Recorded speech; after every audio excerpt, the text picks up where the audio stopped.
ನಮಸ್ಕಾರ, ಆದಾಬ್, ಜೈ ಭೀಮ್. ನಾನು ನಿಮ್ಮ ಭಾಗ್ಯನಾರಾಯಣ ಬೊಗವರಪು. ನೀವು ನೋಡ್ತಾ ಇದ್ದೀರಿ ಸುದ್ದಿ ಸರ್ಕಲ್.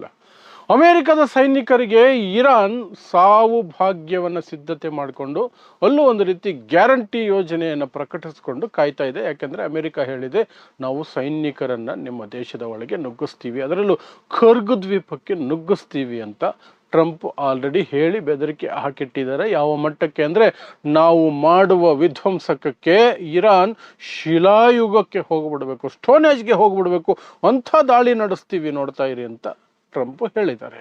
ಸೊ ಟ್ರಂಪ್ ಹಾಗೆ ಹೇಳಿದ ಮೇಲೆ ಇರಾನ್ ಕಡೆಯಿಂದ ಸಿದ್ಧತೆ ಮಾಡ್ಕೊಳ್ಳೋದೇ ಇಲ್ಲ, ಬನ್ನಿ ನಾವು ರೆಡಿಯಾಗಿರ್ತೀವಿ, ಅದೇನೋ ಸಿಟ್ಟಿಂಗ್ ಡಕ್ಸ್ ಅಂತ ಕರೀತಾರೆ ಇಂಗ್ಲೀಷಲ್ಲಿ, ಸುಮ್ಮನೆ ಕೂತಿರ್ತೀವಿ, ಬಂದು ಹೊಡ್ಕೊಂಡೋಗಿ ಅಂತಿರ್ತಾರ. ಅವರ ಸಿದ್ಧತೆಗಳು ಸಹ ಅವ್ರು ಮಾಡ್ಕೊಂಡಿರ್ತಾರೆ. ಸೊ ಇರಾನ್ನ ಸಿದ್ಧತೆಗಳು ಏನು ಅನ್ನೋದ್ರ ಬಗ್ಗೆ ಏನು ಮಾಹಿತಿ ಬರ್ತಾ ಇದೆ ಅದನ್ನು ವಿವರಿಸುವಂತಹ ಪ್ರಯತ್ನವನ್ನು ಈ ವಿಡಿಯೋದಲ್ಲಿ ಮಾಡುವುದು ನನ್ನ ಒಂದು ಪ್ರಯತ್ನ ಅಷ್ಟೇ. ಸೊ ನಿಮಗೆ ಗೊತ್ತೇ ಇದೆ, ಫೆಬ್ರವರಿ 28, 2026 ದಾಳಿಯನ್ನು ಆರಂಭಿಸಿದ್ದು ಇಸ್ರೇಲ್ ಮತ್ತು ಅಮೆರಿಕ ಮಾತುಕತೆಯ ನಡುವೆನೇ ದ್ರೋಹದಿಂದ ಮೋಸದಿಂದ ಆ ದಾಳಿ ನಡೆಸಿದ್ರು. ಮೊದಲನೇ ದಾಳಿಯಲ್ಲೇ ಸರ್ವೋಚ್ಚ ನಾಯಕ ಆಯತುಲ್ಲಾ ಅಲಿ ಖಾಮಿನೆಯನ್ನು ಕೊಂದು ಹಾಕಿದ್ರು. ಅಲ್ಲಿಂದ ಇಲ್ಲಿಗೆ 34ನೇ ದಿನ ಇವತ್ತು 34ನೇ ದಿನ ಆದರೂ ಸಹ ಇರಾನ್ ಸೋಲೋದು ಬಿಡಿ, ಶರಣಾಗೋದು ಬಿಡಿ, ಒಂದು ಸೀಸ್ ಫೈರ್ಗೆ ಅಮೆರಿಕ ಕೇಳ್ಕೊಳ್ತಿದ್ರೆ ನಮ್ಮ ಕೈಲಿ ನಮಗೆ ಇಷ್ಟ ಇಲ್ಲ, ಸೀಸ್ ಫೈರ್ ಎಲ್ಲ ಇಲ್ಲ, ವಿ ವಿಲ್ ಕೀಪ್ ಫೈಟಿಂಗ್ ಅಂತ ಹೇಳ್ಕೊಂಡು ಓಡಾಡ್ತಿದೆ. ಆಗ ಅರ್ಥ ಮಾಡ್ಕೊಳ್ಳಿ ಯಾರು ಯಾವ ಸ್ಥಾನದಲ್ಲಿ ಇದ್ದಾರೆ ಅಂತ. ಇದರ ನಡುವೆ ಬೇಸತ್ತಿರುವಂತಹ, ಇರಿಟೇಟ್ ಆಗಿರುವಂತಹ, ಒಂದು ರೀತಿ ಟ್ರಂಪ್ ಅವಮಾನ ಮುಖ ತೋರ್ಸೋಕ್ಕಾಗ್ತಿಲ್ಲ, ಆದರೂ ಸಹ ನಾವು ಗೆದ್ದುಬಿಟ್ಟಿದ್ದೀವಿ, ಮೊದಲನೇ ದಿನ ಗೆದ್ದಿದ್ದೀವಿ, ಮೊದಲನೇ ಗಂಟೆಯಲ್ಲೇ ಗೆದ್ದುಬಿಟ್ಟಿವಿ ಅಂತೆಲ್ಲ ಹೇಳ್ಕೊಂಡು ಓಡಾಡ್ತಿದ್ರು ಸಹ ಒಳಗೊಳಗೆ ಸಾಕಷ್ಟು ಸಾವು ನೋವು, ಹಣ, ಅಪಾರ ಹಣ ಖರ್ಚಾಗ್ತಿರೋದು ಅಮೆರಿಕಾಗೆ ಕಿರಿಕಿರಿ ಆಗೋಗಿದೆ, ಟ್ರಂಪ್ಗೆ ಕಿರಿಕಿರಿ ಆಗೋಗಿದೆ. ನವೆಂಬರ್ನಲ್ಲಿ ಅಲ್ಲಿ ಮಧ್ಯಂತರ ಚುನಾವಣೆಗಳಿದೆ, ಅದರಲ್ಲಿ ಏನಾಗ್ಬಿಡುತ್ತೋ, ತನ್ನ ಕುರ್ಚಿನೇ ಹೋಗ್ಬಿಡುತ್ತೋ ಅನ್ನೋ ಭಯ. ಎಲ್ಲದರ ನಡುವೆ ಸೀಸ್ ಫೈರ್ಗೆ ಇರಾನ್ ಒಪ್ತಾ ಇಲ್ಲ ಅನ್ನುವಂಥ ಒಂದು ಕೋಪ. ಹಾಗಾಗಿ ಇರಾನ್ ಮೇಲೆ ಸೇನೆಯನ್ನು ಇಳಿಸ್ಬಿಡೋಣ ಹಾಗಂತ 57,000ಕ್ಕಿಂತ ಹೆಚ್ಚು ಸೇನೆಯನ್ನು ಸಿದ್ಧ ಮಾಡಿಟ್ಕೊಂಡಿದ್ದಾರೆ.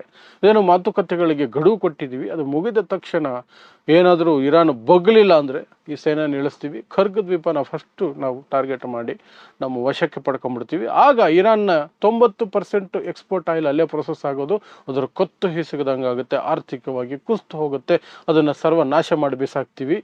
ಟ್ರಂಪ್ ಹೇಳಿದ ಮಾತುಗಳು ಅಂದರೆ ಶಿಲಾಯುಗಕ್ಕೆ ಕಳಿಸ್ಬಿಡ್ತೀವಿ, ಸ್ಟೋನೇಜ್ಗೆ ಕಳಿಸ್ಬಿಡ್ತೀವಿ, ಅದನ್ನು ಅಷ್ಟು ಹಿಂದಕ್ಕೆ ಹೋಗ್ಬಿಡುತ್ತೆ, ಅದು ಸಾವಿರಾರು ವರ್ಷ ಹಿಂದಕ್ಕೆ ಹೋಗ್ಬಿಡುತ್ತೆ ಅಂತ. ಸೊ ಹಾಗೆ 57,000 ಸೈನಿಕರು, 10,000 ರಿಸರ್ವ್ ಇಟ್ಕೊಂಡಿದ್ದಾರೆ, 40,000 ಅರಬ್ ದೇಶಗಳಲ್ಲಿ ಅವರ ಸೇನಾ ನೆಲೆಗಳಲ್ಲಿದ್ದಾರೆ, ಒಂದಷ್ಟು ಜನ ಒಂದು 3,500 ಅವರದು 82nd ಏರ್ ಡ್ರಾಪಿಂಗ್ ಸೋಲ್ಜರ್ಸ್ ಇದ್ದಾರೆ. ತುಂಬ ಹೈಲಿ ಟ್ರೈನ್ಡ್, ಇಂಥದಕ್ಕೆ ಅಂತಲೇ ಇರುವಂತಹ ತುಂಬ ದೊಡ್ಡ ಮಟ್ಟದ ಟ್ರೈನ್ಡ್ ಆಗಿರುವಂತಹ ಸೋಲ್ಜರ್ಸು, ಅವರನ್ನು ಇಳಿಸ್ತಾ ಇದೆ.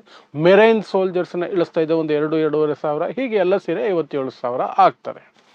ಸೊ ಅದಿದ್ರೆ ಈ ಕಡೆ ಇರಾನ್ ಏನು ಮಾಡ್ಕೊಂಡಿದೆ, ಇಷ್ಟೆಲ್ಲ ಮಾಹಿತಿ ಗೊತ್ತಿದ್ರು ಇರಾನ್ ಸುಮ್ಮನೆ ಕೂತಿರುತ್ತಾ?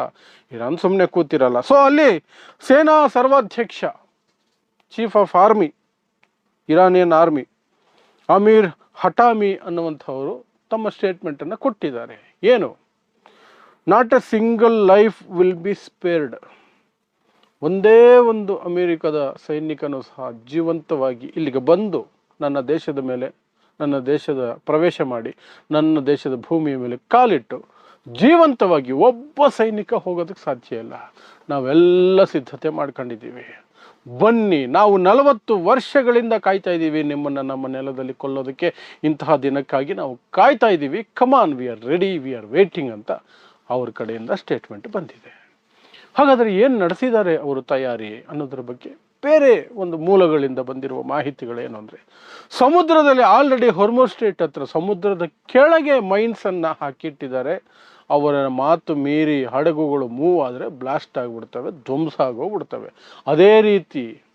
ಅದೇ ರೀತಿ ಇರಾನ್ನಲ್ಲಿ ಮುಖ್ಯವಾದ ಜಾಗಗಳಲ್ಲಿ ಮೈನ್ಸನ್ನು ಹಾಕಿಟ್ಟಿದ್ದಾರೆ, ನೆಲದಡಿ ಬಾಂಬುಗಳನ್ನು ಹುದುಗಿಸಿ ಇಟ್ಟಿದ್ದಾರೆ.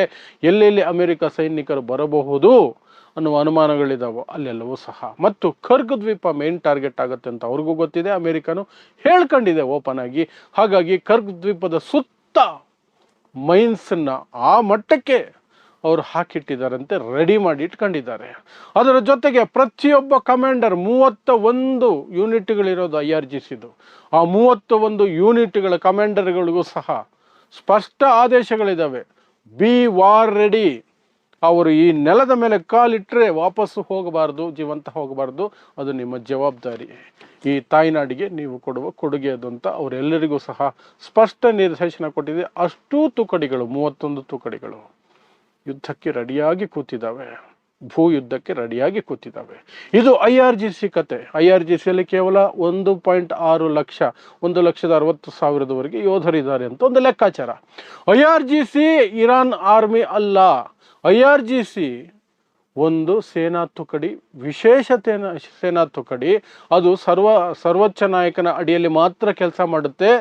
ಅಲ್ಲಿನ ಅಧ್ಯಕ್ಷ, ಪ್ರೈಮ್ ಮಿನಿಸ್ಟರ್ಗೆ ಅದು ಮಾತು ಕೇಳಲ್ಲ. ಸಾಕಷ್ಟು ಬಾರಿ ನಿಮಗೆ ವಿಡಿಯೋ ಮಾಡಿ ಹೇಳಿದ್ದೀನಿ, ಕೇಳೋದೇ ಇಲ್ಲ. ಅದು ಕೇವಲ ಸರ್ವೋಚ್ಚ ನಾಯಕ ಸತ್ತೋದ್ರೆ ಬದುಕಿದ್ದಾಗ ಏನು ನಿರ್ದೇಶನ ಕೊಟ್ಟಿರ್ತಾರೋ ಹೊಸ ಸರ್ವೋಚ್ಚ ನಾಯಕ ಬರೋವರೆಗೂ ಅದನ್ನೇ ಫಾಲೋ ಮಾಡ್ತಾರೆ. ಆಯತುಲ್ಲಾ ಅಲಿ ಖಾಮಿನಿ ಅವರ ಹತ್ಯೆ ಮೊದಲನೇ ದಿನ ಆದಮೇಲೆ ಸುಮಾರು 7-8 ದಿನಗಳವರೆಗೆ ಸರ್ವೋಚ್ಚ ನಾಯಕ ಇರಲಿಲ್ಲ ಇರಾನ್ಗೆ. ಆ ನಂತರ ಮುಜ್ತಬಾ ಖಾಮಿನಿ ಅವರನ್ನು ಮಾಡಿದ್ದು. ಅಲ್ಲಿಯವರೆಗೆ ಯುದ್ಧ ನಡೀತಾನೆ ಇತ್ತು, ಮಿಸೈಲ್ಗಳು ಹಾರ್ತಾನೆ ಇತ್ತು, ದೊಡ್ಡ ಮಟ್ಟದಲ್ಲಿ ಪೆಟ್ಟು ಕೊಡ್ತಾನೆ ಇತ್ತು ಅದು ಅಮೆರಿಕದ ವಾಯುನೆಲೆಗಳು ಅರಬ್ ದೇಶದಲ್ಲಿ ಮತ್ತು ಇಸ್ರೇಲ್ಗೆ. ಎಲ್ಲಿಂದ ಆದೇಶಗಳು ಬರ್ತಿತ್ತು? ಆದೇಶ ಆಲ್ರೆಡಿ ಖಾಮಿನಿ ಬದುಕಿದ್ದಾಗ, ಆಯತುಲ್ಲಾ ಅಲಿ ಖಾಮಿನಿ ಬದುಕಿದ್ದಾಗ ಹೇಳಿದ್ರಲ್ಲ, ಆ ನಿರ್ದೇಶಗಳನ್ನೇ ಅದು ಫಾಲೋ ಮಾಡ್ತಿತ್ತು ಹೊಸ ನಾಯಕ ಬರೋವರೆಗೂ. ಸೊ IRGC ಸಪ್ರೇಟು, ಅವ್ರದ್ದು ಇದೆಲ್ಲ ಅವರ ಅಡಿಯಲ್ಲಿ ಎಲ್ಲ ಮಿಸೈಲ್ಗಳು ಬರೋದು. ಇನ್ನು ಇರಾನ್ ಆರ್ಮಿ ಸಪ್ರೇಟ್ ಇದೆ. ಅದರ ಕೈಯಲ್ಲಿ IRGC ರೀತಿ ಮಿಸೈಲ್ಸ್ ಅದೆಲ್ಲ ಇಲ್ಲ. ಅದು ಬಂದೂಕುಗಳು ಇಟ್ಕೊಂಡು ನೆಲದಲ್ಲಿ ಯುದ್ಧ ಮಾಡೋದಕ್ಕೆ ಸಿದ್ಧ ಇರುವಂಥದ್ದು. ಅದು 6 ಲಕ್ಷ ಯೋಧರನ್ನು ಹೊಂದಿದೆ. ಪ್ಲಸ್ ಇರಾನ್ನ ಜನಸಂಖ್ಯೆ 9 ರಿಂದ 10 ಕೋಟಿ. ಅದರಲ್ಲಿ 2 ಕೋಟಿ ಯುವಕರು ಬಂದೂಕು ಟ್ರೈನಿಂಗ್ ಎಕ್ಸ್ಪರ್ಟ್ ಆಗೇ ಇರ್ತಾರೆ. ಅವರಿಗೆ ಆಲ್ರೆಡಿ ಟ್ರೈನಿಂಗ್ ಕೊಟ್ಟಿದ್ದಾರೆ. ಸೊ 6 ಲಕ್ಷ ಇರಾನ್ ಸೇನೆ, 1.25 ಲಕ್ಷ IRGC, 2 ಕೋಟಿ ಟ್ರೈನ್ಡ್ ಸಿಟಿಸನ್ಸ್, ಪ್ರಜೆಗಳು, ಬಂದೂಕು ತರಬೇತಿ ಪಡೆದಿರುವಂತಹ ಪ್ರಜೆಗಳು, ಅವರು ಸಹ ಅವಶ್ಯಕತೆ ಬಿದ್ದರೆ ಅಲ್ಲಿ ಯುದ್ಧಕ್ಕೆ ನಿಂತ್ಕೊಳ್ತಾರೆ. ಇಷ್ಟೂ ಜನರನ್ನು ಅಮೇರಿಕಾ ಸೇನೆ ಎದುರಿಸ್ಬೇಕಾಗತ್ತೆ. ಅಮೇರಿಕಾ ಸೇನೆ ಲೆಕ್ಕಾಚಾರ ಹಾಕೊಂಡಿದ್ದು 57,000 ಸೈನಿಕರು ಸಾಕು ಅಂತ. ಮೇ ಬಿ ಅವರು ವಿಯೆಟ್ನಾಂನ ಮೈಂಡಲ್ಲಿ ಇಟ್ಕೊಂಡಿರ್ಬೇಕು. 58,000 ಸೈನಿಕರು ಸತ್ತು ಹೋಗಿದ್ರು. ಅಮೇರಿಕಾದ ಸೈನಿಕರು 58,000 ಸೈನಿಕರು ಸತ್ತು ಹೋಗಿದ್ರು ವಿಯೆಟ್ನಾಂ ವಾರಲ್ಲಿ. ಸೊ ಆ ಸಂಖ್ಯೆ ಹತ್ರ ಬೇಡ, ಸಂಖ್ಯೆನೇ ಸರಿ ಇಲ್ಲ ಅಂದ್ಕೊಂಡ್ರೆ ಏನೋ ಅಮೇರಿಕಾ 57,000ಕ್ಕೆ ಲಿಮಿಟ್ ಮಾಡ್ಕೊಂಡಿದ್ದಾರೆ. ಬಟ್ ಇದು ಇರಾನ್ನ ತಯಾರಿ. ಅಮೇರಿಕಾ ಸೈನಿಕರು ನನ್ನ ದೇಶದ ನೆಲದ ಮೇಲೆ ಕಾಲಿಟ್ಟರೆ ಏನೇನು ಮಾಡಬಹುದು ಅಂತ. ಅದರ ಜೊತೆಗೆ IRGCಯ ಮಿಸೈಲ್ಗಳು, ಅವರ ಡ್ರೋನ್ಗಳು ಅವೆಲ್ಲವೂ ಬರ್ತವೆ.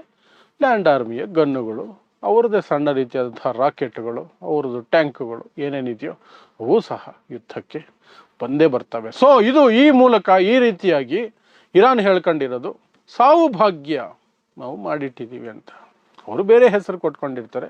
ನಿಮಗೆ ಅರ್ಥ ಆಗಲಿ, ನಾವು ಕರ್ನಾಟಕದಲ್ಲಿದ್ದೀವಿ, ನಮಗಿಲ್ಲಿ ಭಾಗ್ಯಗಳ ಸರ್ಕಾರ ಅಂತ ಕರ್ಕೊಳ್ತಾರೆ. ಅದು ಏನೋ ನೀವು ಒಪ್ಕೊಳ್ತೀರೋ ಬಿಡ್ತಿರೋ, ಆ ರೀತಿ ಗ್ಯಾರಂಟಿ ಸರ್ಕಾರ ಇದು. ಏನು ಗ್ಯಾರಂಟಿ ಯಾರಿಗೂ ಗೊತ್ತಿಲ್ಲ, ಏನೋ ಒಂದು ಗ್ಯಾರಂಟಿ ಸರ್ಕಾರ. ಅದೇ ರೀತಿ ಅವರಿಗೆ ಸಾವು ಗ್ಯಾರಂಟಿ, ಸಾವು ಭಾಗ್ಯ ಇರಾನ್ ರೆಡಿ ಮಾಡಿ ಇಟ್ಕೊಂಡಿದೆ ಅಮೇರಿಕಾ ಸೈನಿಕರಿಗೆ. ಸೊ ಇದಿಷ್ಟು ಅಲ್ಲಿ ಯುದ್ಧ ಆದರೆ ಲ್ಯಾಂಡ್ ಆರ್ಮಿ ಅಮೇರಿಕಾದ ಹೇಳಿದ್ರೆ ಏನಾಗಬಹುದು, ಅದಕ್ಕೆ ಇರಾನ್ ತಯಾರಿ ಏನನ್ನೋದ್ರ ಬಗ್ಗೆ ನಮಗೆ ಬಂದಿರೋ ಮಾಹಿತಿ. ಇಂತಹದೇ ವಿಶೇಷ ಸುದ್ದಿಗಳಿಗಾಗಿ ನೋಡ್ತಾ ಇರಿ ಸುದ್ದಿ ಸರ್ಕಲ್. ನಾನು ನಿಮ್ಮ ಭಾಗ್ಯನಾರಾಯಣ ಬೊಗವರಪೋ.